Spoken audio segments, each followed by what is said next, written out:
Hola, soy Max Kaiser y esto es Kaiser Report.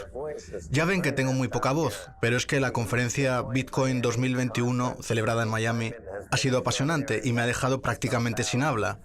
Aunque bueno, haré lo que pueda. Stacy. Sí, justo vamos a ver un vídeo de los exteriores de esta conferencia en Miami del 2021, en el que sales predicando subido encima de una mesa. ¿Entienden ahora por qué Max se ha quedado sin voz?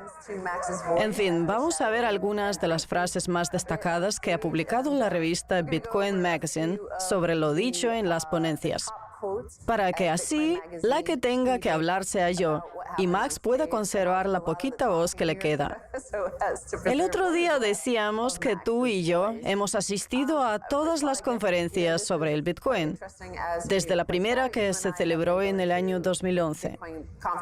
Y 10 años después, vemos que estos eventos cuentan con la participación de políticos como la senadora Lamis, lo que demuestra bien a las claras que el Bitcoin cada vez está cobrando un perfil más alto a nivel mundial. La senadora Cynthia Lamis sobre la emisión de moneda. Es antiamericano destruir nuestra divisa.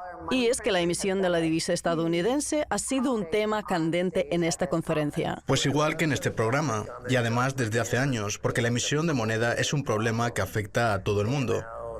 Y ahora los senadores estadounidenses empiezan a apoyar la tesis de Ron Paul, que lleva tiempo diciendo que la emisión de moneda es algo que va en contra de Estados Unidos. Así de simple.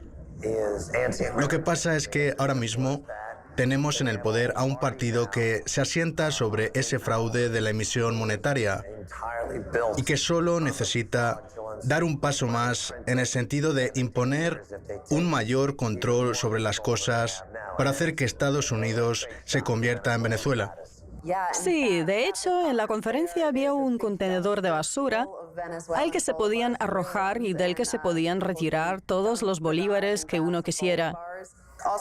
Asimismo, coincidiendo con la celebración de la conferencia, Rusia ha anunciado que sus fondos de riqueza soberanos han dejado de tener dólares, supongo que como consecuencia de la emisión de moneda, pero también de la censura que impone la divisa estadounidense sobre la red de pagos. Una censura que empezó con Obama y que se ha ido acelerando con cada gobierno. Por lo que Rusia no será el único país que decida deshacerse de la divisa estadounidense. Y es que cualquiera que se dedique al comercio, ya sea entre países o entre particulares, lo que quiere es una divisa que proporcione una red de pagos resistente a la censura. En los últimos 75 años, desde que acabara la Segunda Guerra Mundial, el tablero geopolítico, como se le llama a veces, ha dependido siempre de la supremacía del dólar y de su estatus de divisa de reserva mundial. Pues bien, ahora llega una gran economía como la rusa y decide abandonar por completo el dólar, lo cual le permitirá una libertad de maniobra de la que carecen el resto de países. De momento porque serán muchos los que sigan a Rusia celosos de esa libertad de la que gozará para maniobrar al margen de la divisa estadounidense. Otra de las grandes ventajas, y son muchas, de esa decisión es la construcción del Nord Stream 2, que permitirá hacer llegar la energía directamente desde Rusia a Alemania, sin pasar por Ucrania.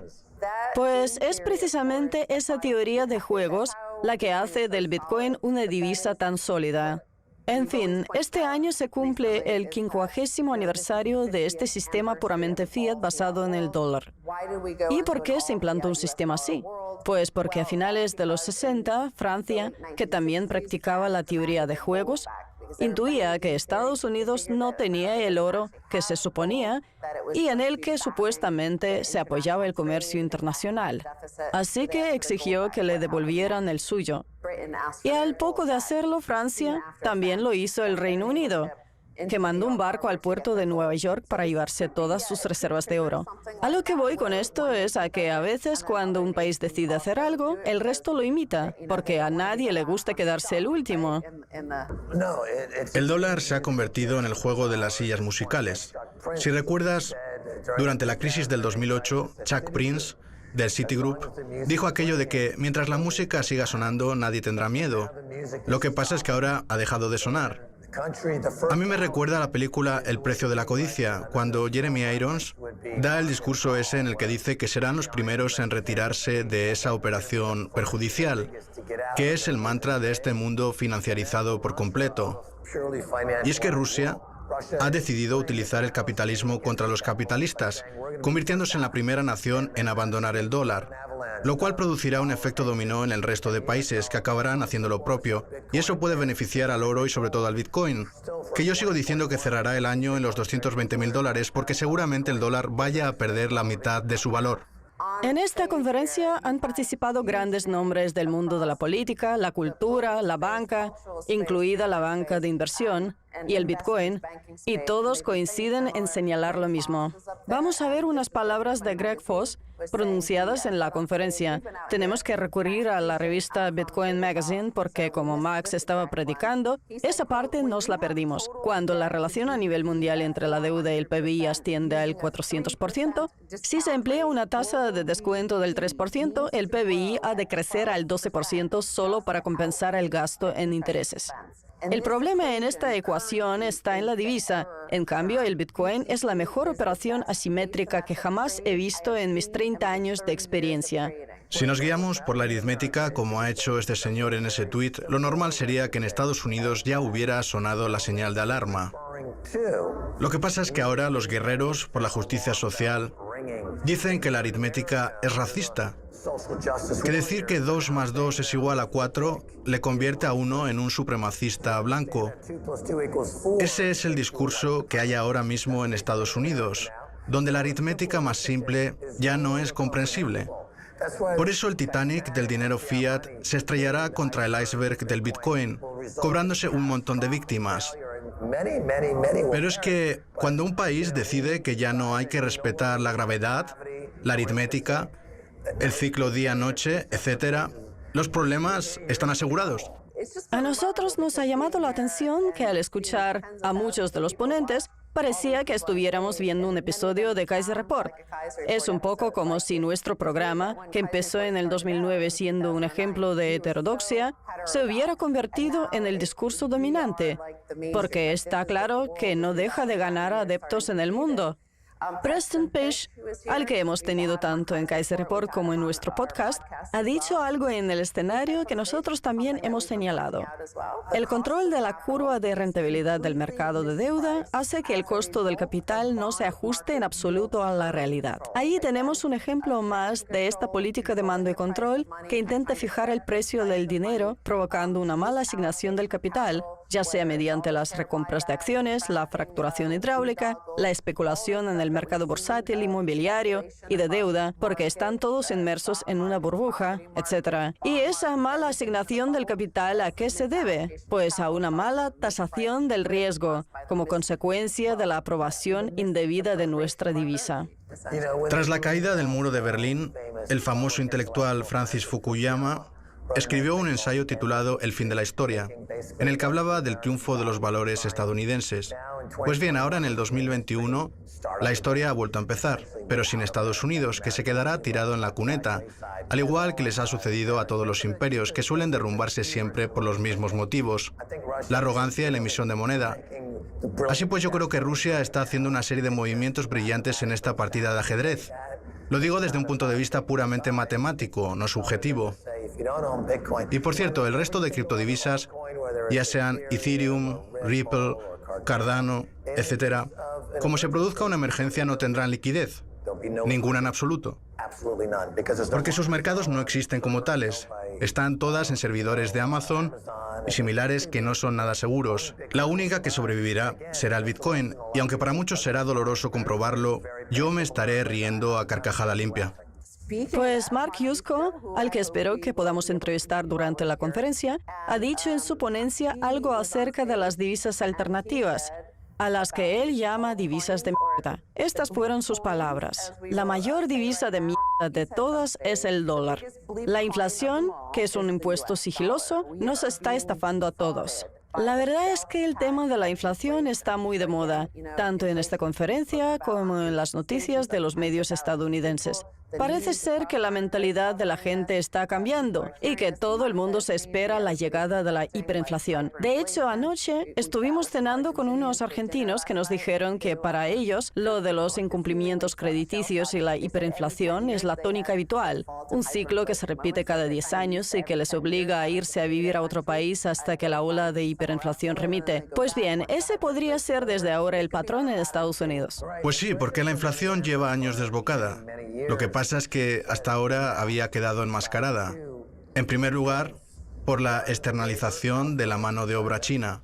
Y en segundo, por la propaganda de los medios tradicionales como en Financial Times, Bloomberg, la CNBC, etc., que en lugar de llamar a la inflación por su nombre, hablaban de deflación. De manera que han engañado a mucha gente haciéndole creer que no había inflación, a pesar del desplome hiperinflacionista que está viviendo el dólar respecto al Bitcoin, y a pesar de que los precios se están disparando. Insisto, las matemáticas no son racistas, queridos estadounidenses. Decir que 2 más 2 es igual a 4 no es ser un supremacista blanco, lo crean o no. En fin, es hora de hacer una pausa. Si suman ustedes 2 más 2 y también les sale 4, entonces sé que están listos para ver la segunda parte, así que no se vayan.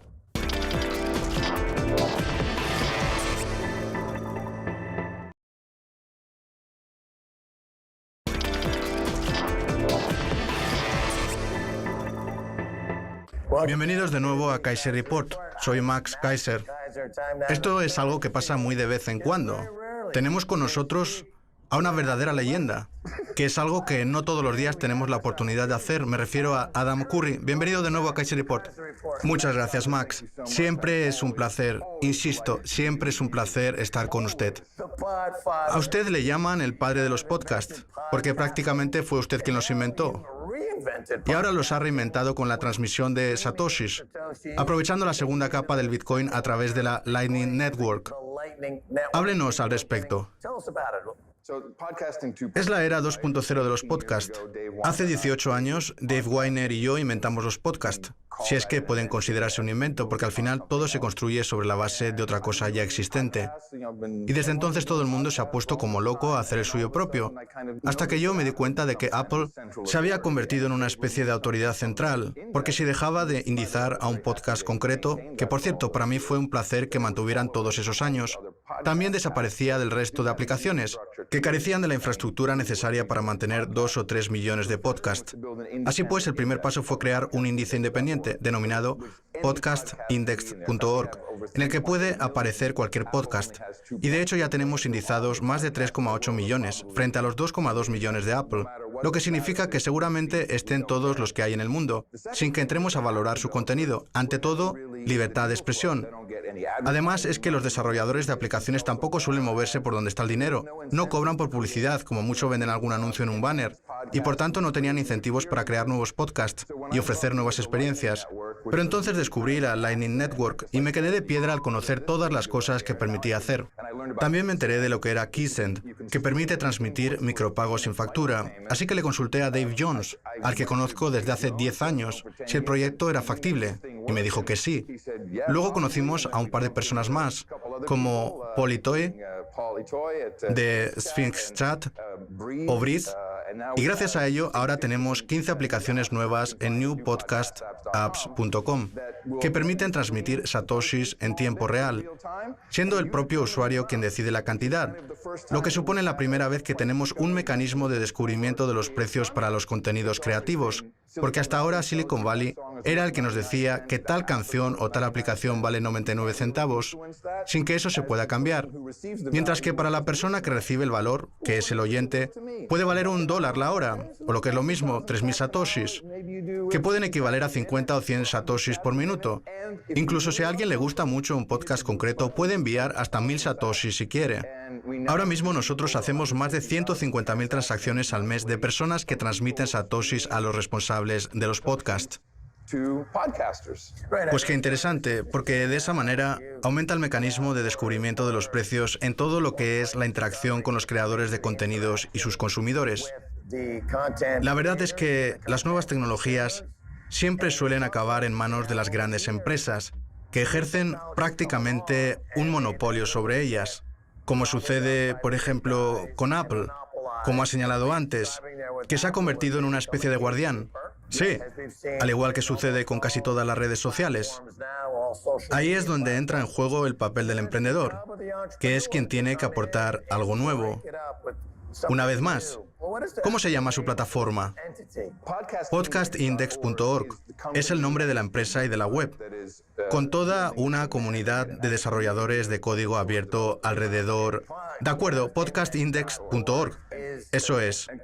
Nosotros lo llamamos Podcasting 2.0. Si un podcast está certificado con esta mención, entonces es que es de los buenos. Su podcast, Orange Pill, también es un buen ejemplo, puesto que permite transmitir satoshis. Y la aplicación que emplee el usuario también recibe una parte, por lo que se trata de un gran ecosistema en el que todo el mundo colabora y sale ganando, con una oferta monetaria y una distribución de contenidos que no se puede interrumpir, y todo por habernos apartado de Silicon Valley. Pues yo le veo una cierta relación con lo que está pasando en Wall Street Bets, cuyos usuarios y los de Reddit en general han pasado a utilizar en masa aplicaciones como Robinhood.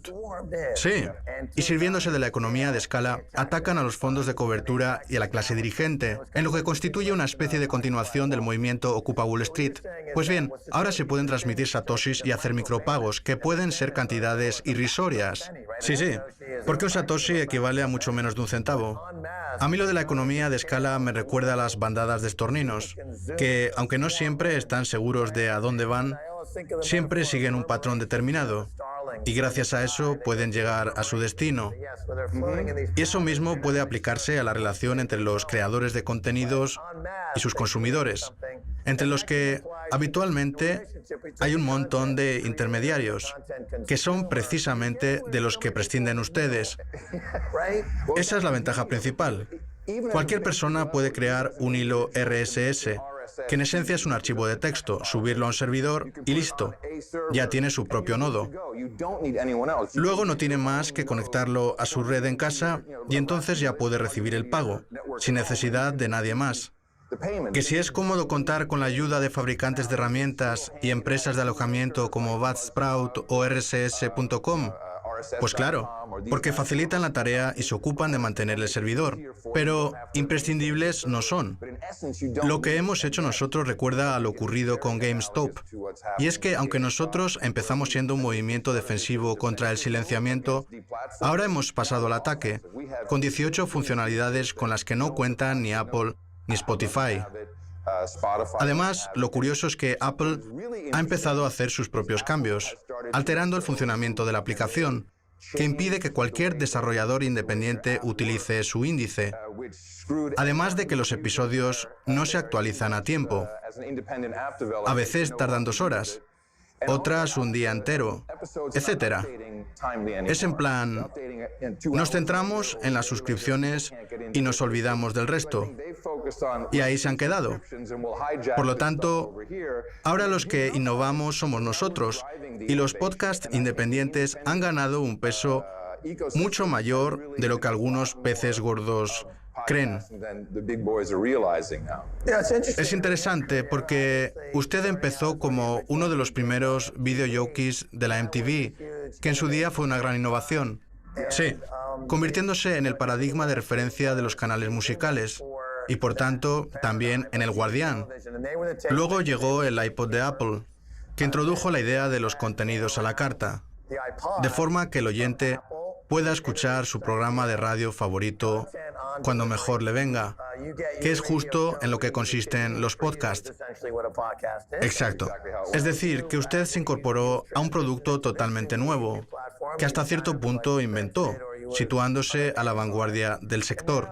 Y ahora, con la retransmisión de los satoshis y este nuevo índice de podcast, ha llevado el asunto a otro nivel. Por cierto, ya que hablamos de niveles, a nivel personal, su trayectoria es de lo más interesante, porque más que un rostro conocido para las cámaras, lo que es usted es un gran emprendedor. Pues bien, ¿qué cree que pasará con el contenido en los próximos 5 años? Porque los nuevos contenidos y el nuevo mecanismo de descubrimiento de los precios implican también una nueva dinámica, sobre todo en el caso de los contenidos, que han cambiado mucho respecto a lo de antes de poner la misma canción cada media hora. Bueno, es que en el caso de TikTok, que es donde se estrenan ahora las canciones, sale un nuevo vídeo cada 10 segundos. Sí, lo que Es una forma desenfrenada de controlar nuestras mentes. A mí me da la sensación de que hoy en día la música la produce la inteligencia artificial, en un intento por influir en nuestro subconsciente. Bien planteado, sí señor, buscando una sincronización de los ritmos que nos haga seleccionar ciertas pistas. Efectivamente, la gente apenas tiene contacto consciente con la música. Todo es a través de nuestro subconsciente, en una guerra por llamar nuestra atención. Desde luego. Usted conoce el mundillo mejor que yo. ¿Es lo que está pasando? Le respondo primero a la pregunta de lo que creo que pasará con el contenido en el futuro, porque tiene que ver con esto. A ver, esta conferencia ha estado bien, pero sinceramente las he visto mejores. Ha hecho mucho calor, ha habido largas esperas, etc.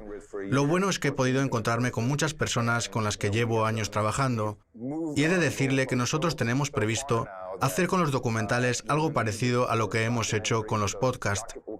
Crear los documentales 2.0, puesto que se trata de otro sector que se ha visto perjudicado por la apropiación de los estudios por parte de Silicon Valley. Porque incluso cuando uno consigue retransmitir a través de una plataforma de streaming, al final eso no le conlleva más que gastos. Se tratará de una interfaz que se abrirá en el monedero Breathe o en cualquier otro de la Lightning Network. Y después de eso vendrá la música. ¿El objetivo cuál es? Pues llevar estos micropagos un paso más allá y que los creadores de podcast o de música puedan asignar una parte del dinero recibido al denominado bloque del valor.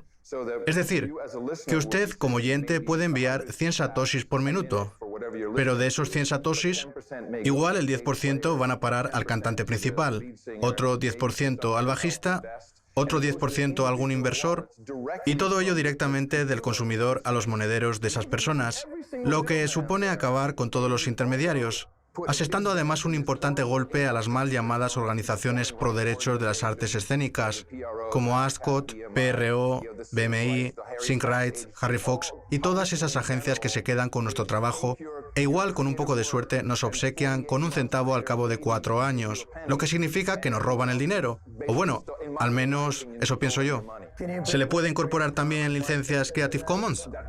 Claro que sí, es añadirle valor al valor. Pues al hilo de lo que decíamos de la bandada de estorninos, cuando un podcast o un contenido concreto tienen éxito, se internacionalizan en forma de meme, generando inmediatamente unos cuantos cientos de miles de dólares que se reparten entre los que han participado en ello. Sí, pero con las licencias Creative Commons es distinto, porque no hay... Es que es el único modelo posible. Si una persona abre su contenido a todo el mundo, cuando ese contenido le gusta a un oyente, el oyente debería enviarle algo a cambio. Sí. Y tras 14 años de experiencia con nuestro podcast No Agenda, puedo asegurarle que ese modelo da mucho más dinero que pedir una suscripción de, pongamos, $5 al mes. Ahí entra el descubrimiento de los precios. Exacto, que además tiene una dimensión humana. Sí, porque desde la prehistoria al ser humano siempre le ha gustado intercambiar cosas, ya sean avalorios, baratijas, favores o un altruismo recíproco. Sí, al cabo de, qué sé yo, un año. Vamos, que no es nada nuevo para la humanidad. Pues bien, el hecho de crear una plataforma de micropagos con satoshis nos permite a las personas expresarnos de forma más humana. Sí, es así. Sí, si yo encuentro un podcast de alguien que me gusta, como es el caso de ustedes con Orange Peel, antes de que se acabe la sintonía del principio, ya les habré transmitido 500 satoshis por el mero hecho de haberlo creado. Y si encima hablan de mí, pues igual lo hago 10 veces. En lo que a la reciprocidad se refiere, los creadores de contenidos también consumen, por lo que esos satoshis pueden reciclarse. Eso es lo bonito de los podcasts en general. Sí, que los oyentes también son creadores y viceversa. Es un ecosistema, una economía. Yo envío mis beneficios y mis satoshis a otros podcasts que me gustan. Sí, por lo que el sistema se retroalimenta, que fue lo que pasó hace alrededor de 14 o 15 años cuando surgieron los podcasts. O sea, que pasamos de un contenido basado en el mínimo común denominador, que aunque llega a muchos sitios es patético, a un contenido especializado más vertical que llena mucho más a aquellos a los que va dirigido. Y ese modelo puede resultar incluso más rentable. Yo así lo creo. O sea, que nos deshacemos de contenidos basura. Yo creo que la suerte está echada. Fíjese, los programas que más premios han recibido en los últimos 2 años, sí, ya no los ve nadie. Lo que demuestra que la gente ha cambiado, sobre todo a raíz del confinamiento, y busca alternativas. Yo siempre hablo del tema con mi mujer, y cuando me dice, ojalá la gente supiera que existe todo esto, yo le respondo, ¿pero tú has visto cuántos medios alternativos hay? Me refiero a los podcasts, a su programa, Max. Yo creo que la gente ya pasa de los medios dominantes, aunque estos intenten convencernos de que ellos son los que tienen la sartén por el mango y de que su mensaje es el bueno. Las cifras demuestran que la gente, de hecho, está dándoles la espalda. ¿Sigue en contacto con Martha Quinn? Pues yo... ¿Y con Kurt Loder? Hágame caso, Kurt le caería bien. Dicen que es muy divertido. No se imagina cómo le salen los margaritas. Si hasta tenía en el despacho una máquina para hacerlos. Ya le digo, muy buena gente. Adam Curry, gracias por estar en Kaiser Report. Gracias, Max. Siempre es un placer. Muy bien, esto es todo por hoy en Kaiser Report. Somos Max Kaiser y Stacey Harvard. Quiero dar las gracias a nuestro invitado, el legendario Adam Curry. Hasta la próxima. Adiós.